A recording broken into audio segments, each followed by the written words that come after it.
Hello friends, I hope you are doing well. Welcome to your own channel UPSC CAPF with Himanshu Vats। जैसा कि आप सभी को पता है कि CAPF 2022 के फिजिकल एंड मेडिकल की डेट्स आ चुकी हैं। 27 फरवरी से लेकर के 24 मार्च तक हमारे जो ये फिजिकल है वो चल रहे हैं। अलग अलग सेंटर पे अलग अलग डेट है। बॉयज़ की अलग डेट है, गर्ल्स की अलग डेट है। और आप लोगों का एडमिट कार्ड ऑलरेडी आ चुका है। उसके लिए मैंने एडमिट कार्ड आपको कहाँ पे मिलेगा उसके बारे में मैंने आपको बताया था। तो अगर अभी तक भी आपने डाउनलोड नहीं किया है तो अभी डाउनलोड कर लो। वीडियो के डिस्क्रिप्शन बॉक्स के अंदर मैं आपको लिंक दे दूंगा जहाँ से आप अपना डायरेक्टली एडमिट कार्ड डाउनलोड कर सकते हो, ठीक है। और अगर किसी को सेंटर चेंज वगैरह के बारे में भी इशू है कि सेंटर चेंज कैसे होगा, कहाँ होगा, डेट चेंज होगी कि नहीं होगी, तो उसके लिए आपको मेल करना पड़ेगा ITBP को। उसके लिए आपको मेरे टेलीग्राम चैनल पे जाना पड़ेगा जिसका लिंक डिस्क्रिप्शन बॉक्स में है। वहाँ से आपको मेल आईडी मिल जाएगी एंड उस मेल आईडी के थ्रू आप अपना मेल करके चेंज करा सकते हो अपना जो भी रीज़न है। लाइक आपको कोई इंजरी हो गई है या आप कोई शादी वादी है या कोई एग्ज़ाम है, तो ये सारे रीज़न देके आप अपना चेंज करा सकते हो। आज की वीडियो के अंदर हम डॉक्यूमेंट्स के बारे में बात करेंगे। कौन कौन से डॉक्यूमेंट्स आपको रिक्वायर्ड होते हैं for the physical and medical exam.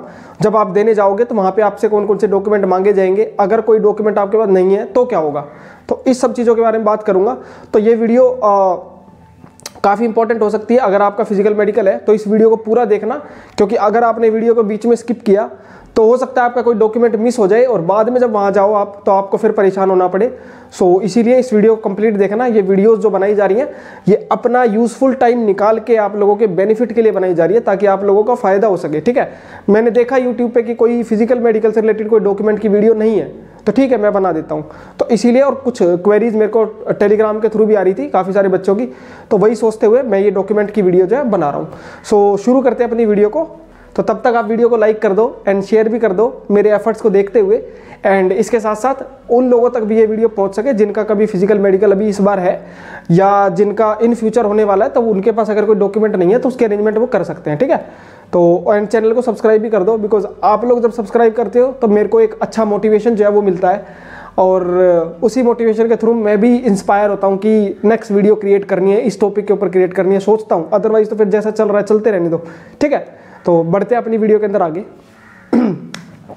Documents के बारे में बात करें तो ये वो लिस्ट है डॉक्यूमेंट्स की जो कि आपको चाहिएगा फिजिकल मेडिकल एग्जाम के लिए। सबसे पहली चीज आपको चाहिए एडमिट कार्ड, ठीक है। जो फिजिकल मेडिकल है उसका एडमिट कार्ड, जो कि मैंने आपको बताया कि अगर आपने अभी तक डाउनलोड नहीं किया है तो वो डिस्क्रिप्शन बॉक्स में आपको लिंक मिल जाएगा, वहां से डाउनलोड कर लो।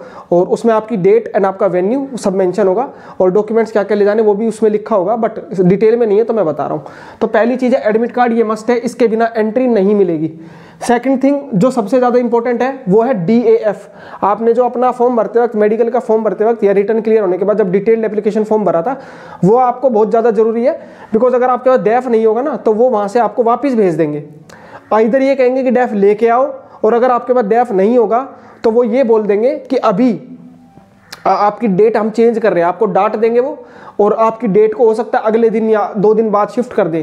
तो वो DAF को मिस नहीं करना बिल्कुल भी। और एक हाँ ध्यान रखना, DAF होना चाहिए। वो DAF वो होगा जिसमें नीचे आपके साइन हो रखे हैं। एक प्रीव्यू कॉपी भी होती है, तो गलती से प्रीव्यू कॉपी मत लेके चले जाना, ये ध्यान रख लेना कि आपके पास प्रीव्यू कॉपी है या DAF है। प्रीव्यू कॉपी अगर है तो UPSC को मेल करो कि सर मेरे को मतलब UPSC को मेल करो कि आपको आपका DAF भेज दिया जाए, तो वो 1 दिन के अंदर या 2 दिन के अंदर आपको आपका DAF भेज देंगे और उसको प्रिंट करके आप लेके जाना, ठीक है। ध्यान रखना प्रीव्यू कॉपी नहीं लेके जानी है, DAF लेके जाना है, जिसके नीचे पहचान कैसे होगी, दोनों सेम दिखते हैं पर पहचान क्या है, नीचे आपके साइन होंगे DAF में, प्रीव्यू कॉपी में खाली लिखा होगा कि this is a preview copy, ठीक है। तो वो लेके जानी है। DAF बहुत जरूरी है, इसके बिना काम नहीं बढ़ेगा, आगे फिजिकल आगे कंडक्ट नहीं होगा, भगा दिया जाएगा, ठीक है, ध्यान रखना। देन उसके बाद आपको तीसरी चीज चाहिए आपकी 10th की सर्टिफिकेट। जो 10th क्लास की आपकी जो मार्कशीट है, सर्टिफिकेट है, वो क्यों चाहिए होती है? आपका नाम वेरीफाई करने के लिए, आपकी एज वेरीफाई करने के लिए, डेट ऑफ बर्थ वेरीफाई करने के लिए, आपके फादर मदर का नाम वेरीफाई करने के लिए। तो ये आप 10th की जो मार्कशीट है या फिर जो भी सर्टिफिकेट है, CBSE में एक ही होता है मार्कशीट और सर्टिफिकेट, दूसरे बोर्ड में हो सकता है मार्कशीट अलग हो सर्टिफिकेट अलग हो, आप सब लेके जाना जो भी है। ओरिजिनल लेके जानी है एंड फोटोकॉपी लेके जानी है। फोटोकॉपी पे सेल्फ अटेस्ट करना है, आपको खुद के साइन करने हैं। उनके सामने भी कर सकते हो, घर से भी करके ले जा सकते हो, वहां पे भी वो साइन 1-2 चीजों के ऊपर कराते हैं तो वहां कर देना, कोई प्रॉब्लम नहीं है। बट सेल्फ अटेस्ट है, किसी गजटेड ऑफिसर के साइन की जरूरत नहीं है, ठीक है। पहले होता था, अब नहीं होता ये, अब सिंपल सेल्फ अटेस्ट करने की जरूरत है। जो भी डॉक्यूमेंट फोटोकॉपी की फॉर्म में होगा, हर एक पेज पे साइन होंगे, ओरिजिनल पे साइन मत कर देना, फोटोकॉपी पे साइन करने, ठीक है। तो 10th की मार्कशीट होगी आपकी, ये मस्ट है। ये जो मैं बता रहा हूँ ना, ये एडमिट कार्ड है, DAF है, 10th की मार्कशीट है, ये है सारी मस्ट वाली चीज़ें, ये आपको इग्नोर नहीं करनी है, भूलना नहीं है किसी भी हालत में।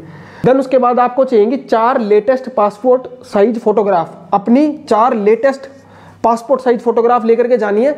उधर क्या होता है, 2 फिजिकल के अंदर लगती हैं, 2 मेडिकल के अंदर लगती हैं, आपको 4 पासपोर्ट साइज फोटोग्राफ लेकर के जानी है। मैं कह रहा हूँ 8-10 लेके चले जाना, लेकिन लेटेस्ट, और ठीक है वो ये मत सोचना कि डैफ में जो है वही लेके जानी है, नहीं, अगर आपके पास नहीं है तो नहीं लेके चले जाओ, उससे कुछ फर्क नहीं पड़ेगा। और लेके जानी है मस्त है। अगर आप फोटो भूल गए, मेरे साथ 2020 में हुआ था, मेरे साथ नहीं मतलब एक पर्सन के साथ हुआ था, उनकी रैंक भी आ चुकी है, सोचो उनकी रैंक याद नहीं कर पा रहा हूँ, 30-40 की रेंज में थी, और 2020 में उनको CI सब मिला है। लेकिन वो मेरे को याद है, मेरे फिजिकल वाले दिन फोटो लाना भूल गए थे, तो तो वो 9 बजे गए थे, लेकिन फोटो, अब जहाँ ITBP नोएडा का सेंटर है उसके 2 किलोमीटर के एरिया में कुछ नहीं है, तो आपको 2-2.5 किलोमीटर पैदल चल के जाना पड़ेगा, फोटो लेकर के आनी पड़ेगी निकलवा के। और वो बंदा जब आया था तब 12 बजे हुए थे, और 12 बजे अकेला बंदा फिजिकल भाग रहा था, ठीक है। तो आपको ये गलती नहीं करनी है, फोटो याद से लेकर के जानी है, 5, 6, 7, 8 फोटो ले जाओ। कुछ लोग UPSC के इंटरव्यू में फोटो भूल जाते हैं, बताओ, ठीक है, तो वो नहीं करना है, फोटो लेके जानी है, 4 फोटो। देन उसके बाद आपको अपनी एजुकेशनल क्वालिफिकेशन, ये भी एक मस्ट चीज है।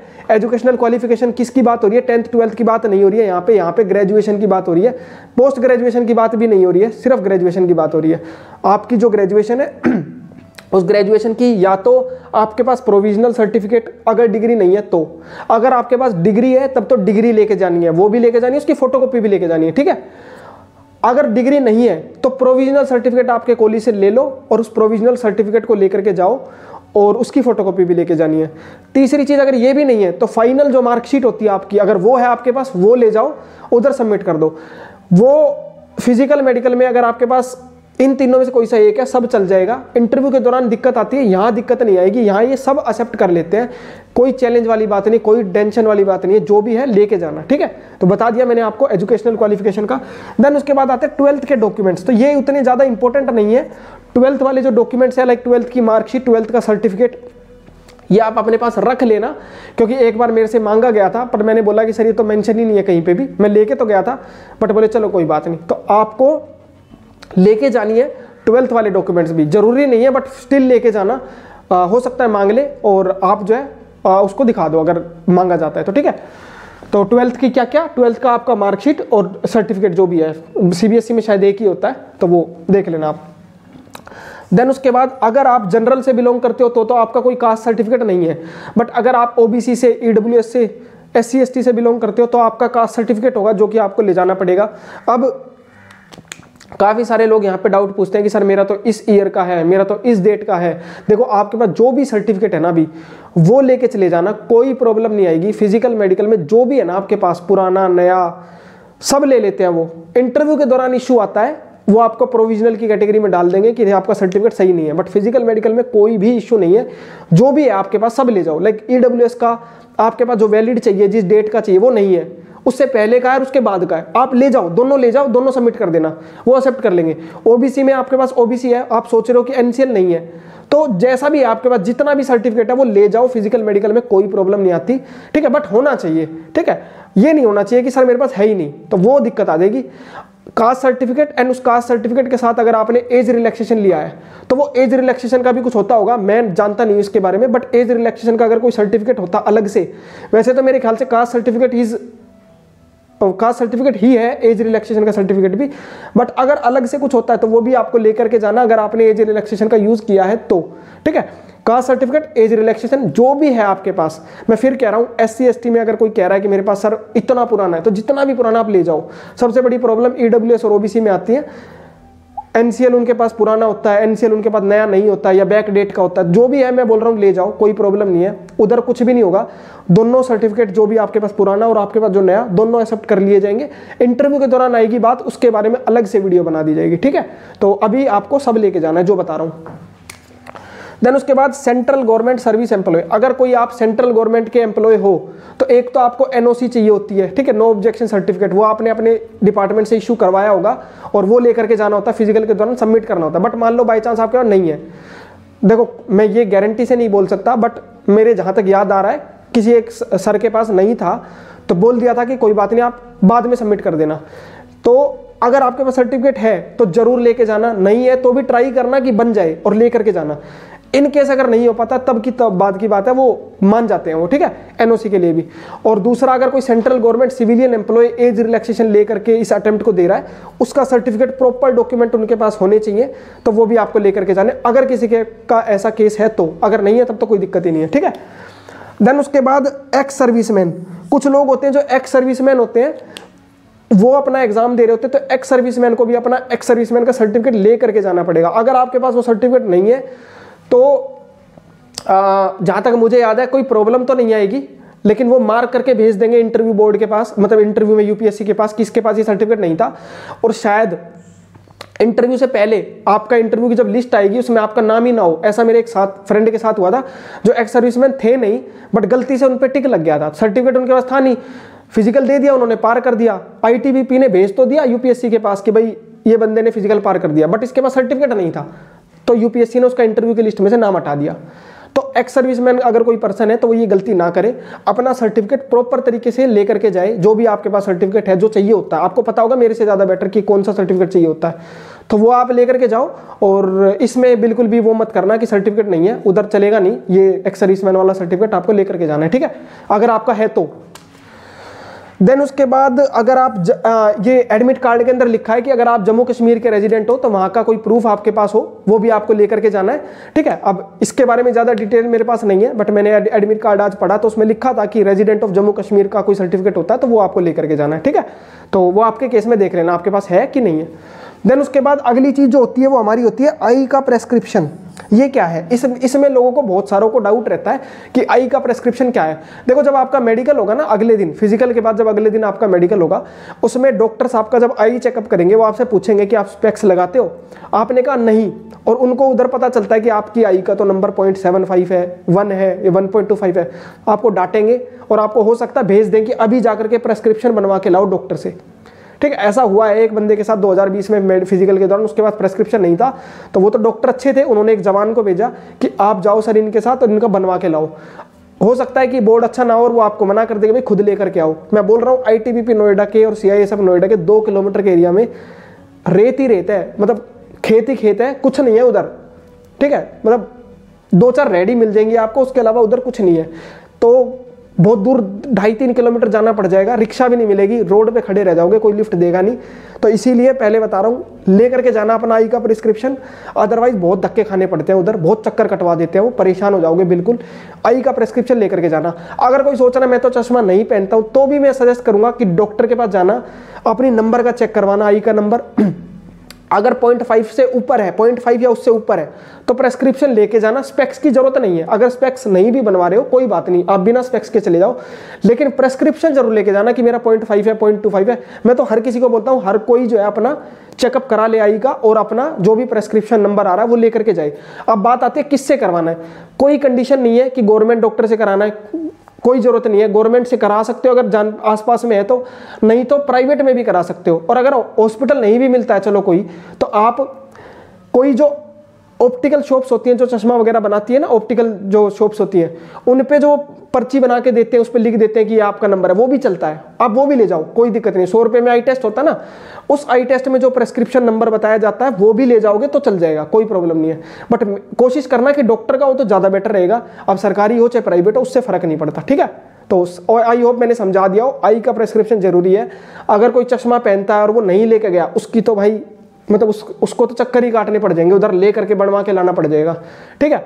और अगर नहीं पहनते हो तो भी एक बार कहूँगा कि चेक करा लेना, क्योंकि मैं 2020 में नहीं पहनता था, बट जब चेक कराया तो 0.75 मिला, और फिर मैं प्रेस्क्रिप्शन लेके गया और तब उन्होंने मुझे, डॉक्टर ने आगे बोला। वैसे कुछ प्रेस्क्रिप्शन पे बोलेंगे, स्पेक्स पे कुछ नहीं बोलेंगे, अगर आप नहीं भी लाए, भूल गए तो कोई बात नहीं, ठीक है। देन अगली चीज, अगर आपने आई का ऑपरेशन किया हुआ है, अगर आपने लेसिक ऑपरेशन कराया हुआ है, तो देखो लासिक के केस में जहां तक मुझे पता है, आईटीबीपी नोएडा में 3 बार मैंने मेडिकल दिया है, तो वहां पे क्या होता है कि अगर किसी ने लासिक कराया हुआ होता है ना, उस कैंडिडेट को री मेडिकल मिलता ही मिलता है। तो आपको अपने लासिक के जो भी डॉक्यूमेंट्स है, जो भी सर्टिफिकेट है, वो सारे लेकर के जाने होते हैं। आई थिंक उसमें ऐसा होता है कि लासिक 6 महीने पहले होनी चाहिए, आपकी उससे पहले कंडीशन क्या थी और आपकी आज कंडीशन क्या है, तो ये सर्टिफिकेट आपको ले जाने होते हैं लासिक के केस में, ठीक है। तो याद से लेकर के जाना। क्योंकि री मेडिकल या रिव्यू मेडिकल जो भी है पहले होता था 45 डेज 40 दिन के बाद, इस बार स्ट्रिक्ट गाइडलाइंस है कि नेक्स्ट डे या उसके नेक्स्ट डे भी हो सकता है, तो ज़्यादा टाइम नहीं मिलेगा। पहले बता रहा हूँ दिस इज नॉट री medical, this is review medical, कि उस बोर्ड ने जो पहले वाले ने डिसीजन दिया और आप उससे सेटिस्फाई नहीं हो तो आप अपील करो, दूसरा बोर्ड आपको चेक कर लेगा, खत्म, इतनी बात है बस। और दूसरे बोर्ड ने भी प्रॉब्लम पाई तो बाहर, ठीक है। और ये है आई का लासिक का सर्टिफिकेट, ठीक है। तो ये सारे सर्टिफिकेट थे आई थिंक जो कि आपको चाहिए फिजिकल मेडिकल के दौरान। अगर इनमें से आप admit card, DAF, 10th and educational, ये 4 तो आपको किसी भी हालत में भूलने नहीं है, ये 4 तो आपको ले करके जाने हैं वरना परेशानी हो जाएगी। और बाकी इनमें से जो भी आपका सर्टिफिकेट एप्लीकेबल है वो आपको लेकर के जाना है। फोटोज जो है वो भी काफ़ी ज़्यादा इंपॉर्टेंट है। क्या क्या लेकर के जाना है, तो ओरिजिनल लेकर के जाना है हर एक सर्टिफिकेट जो भी है आपका, लाइक आपका एडमिट कार्ड तो एक ही है, ओरिजिनल या पुराना कुछ अलग है नहीं, इसमें भी कुछ नहीं है। जो आपकी 10th की है, एजुकेशनल की है, 12th की है, आपके कास्ट के सर्टिफिकेट है, आपके जो सेंट्रल गवर्नमेंट एम्प्लॉय के सर्टिफिकेट है, एक्स सर्विसमैन के सर्टिफिकेट है, ये सारे आपको ओरिजिनल भी लेकर के जाने हैं और इनकी 2-2 फोटोकॉपी लेकर के जानी है जो कि सेल्फ अटेस्टेड होनी चाहिए, यानी कि खुद के साइन होने चाहिए, ठीक है। और बाकी उधर क्या है, आपको एक बुकलेट मिलेगी, उसमें आपको साइन करवाए जाएंगे, फोटो कुछ चीज़ें भरवाई जाएंगी, वो आप वहाँ बैठ के भरोगे, ठीक है। तो ये सारी थी डिटेल्स डॉक्यूमेंट्स के बारे में, ओरिजिनल +2 फोटोकॉपी। तो आई होप कि मैंने सारी चीज़ें कवर कर दी हैं, बट स्टिल अगर आपको लगता है कि कोई डॉक्यूमेंट मिस हो गया है या कोई चीज़ मिस हो गई है तो आप कमेंट बॉक्स में मैसेज करके मुझसे पूछ सकते हो, या फिर आप मेरा टेलीग्राम चैनल या टेलीग्राम ग्रुप ज्वाइन करके वहाँ मुझे मैसेज करके पूछ सकते हो कि सर इसके बारे में बताओ। बाकी मैंने एक चीज़ और सोची है कि हाँ, एक चीज़ और बता दूं, मैंने फिजिकल मेडिकल क्या होता है, कैसे होता है, क्या प्रोसेस होता है, उसके ऊपर मैं ऑलरेडी एक वीडियो बना चुका हूँ। 48 मिनट्स की वीडियो है, पूरा डिटेल में बताया है कि क्या प्रोसेस है स्टार्टिंग से लेकर के एंडिंग तक, ठीक है। दोनों दिन का प्रोसेस स्टार्टिंग से लेकर के एंडिंग तक पूरा डिटेल में समझाया, सब कुछ बताया, फिजिकल का भी मेडिकल का भी। तो अगर किसी ने उसको नहीं देखा है तो आई बटन में ये वीडियो आ रही है, आप इसको देख लो, इसमें सब कुछ डिटेल में है। बाकी ये डॉक्यूमेंट्स हो गए हैं। एंड जल्द ही मैं सोच रहा हूँ कि यूट्यूब पे ही एक लाइव सेशन कराया जाए जिसके अंदर फिजिकल मेडिकल से रिलेटेड आपके जो भी डाउट्स हैं आप वो पूछ सकते हो मुझे। एंड उसके साथ साथ आप जो है अपने नॉर्मल जो आपकी CAPF की प्रिपरेशन से रिलेटेड कोई भी डाउट है, वेदर इंटरव्यू से रिलेटेड, फिजिकल मेडिकल से रिलेटेड, ठीक है, एंड बुक लिस्ट वगैरह, जिस भी तरह के आपके डाउट हैं, मोस्टली फोकस रहेगा फिजिकल मेडिकल के डाउट्स के ऊपर। बाकी आप अपने डाउट्स चाहो तो वो भी पूछ सकते हो। जल्द ही मैं एक लाइव सेशन जो है वो करूँगा यूट्यूब के ऊपर, और वो मोस्ट प्रोबेबली या तो मंडे को हो सकता है, और मतलब मंडे को हो सकता है या तो, और या फिर वेडनेसडे को पॉसिबल हो सकता है, ठीक है। तो जब भी होगा वो उसके बारे में मैं आपको बता दूंगा, तो उसमें आप अपने जो भी डाउट्स हैं वो पूछ लेना, ठीक है। CAPF की प्रिपरेशन से रिलेटेड, फिजिकल मेडिकल से रिलेटेड, इंटरव्यू की प्रिपरेशन से रिलेटेड, बाकी सभी कुछ, ठीक है। तो ठीक है, ये सारी वीडियो आपको समझ में आ गया होगा, सारे डॉक्यूमेंट जो भी आपको चाहिए। बाकी कोई डाउट हो तो आप मुझे मैसेज करना इंस्टाग्राम पे, टेलीग्राम पे, या फिर कमेंट बॉक्स में। मिलते हैं नेक्स्ट वीडियो के अंदर। आप वीडियो को लाइक करो, चैनल को सब्सक्राइब करो, और मेरे को काफ़ी अच्छा लगता है, काफ़ी मोटिवेशन मिलता है जब सब्सक्राइबर्स जो है वो बढ़ते हैं, जब वीडियोस पे व्यूज़ ज़्यादा आते हैं तो अच्छा, मेरे को भी दिल से अच्छा लगता है जब आप लोग सब्सक्राइब करते हो, जब व्यूज़ आते हैं तो काफ़ी अच्छी फीलिंग आती है कि हाँ, हम कुछ अच्छा क्रिएट कर पा रहे हैं और लोगों की लाइफ के अंदर कुछ चेंज जो है वो आ पा रहा है हमारी वजह से, ठीक है। तो इसीलिए मैं आपको चाहूँगा कि प्लीज़ चैनल को सब्सक्राइब करना एंड वीडियो को लाइक करना। मिलते हैं नेक्स्ट वीडियो के अंदर, ठीक है। Thank you so much, thanks for watching it, thank you.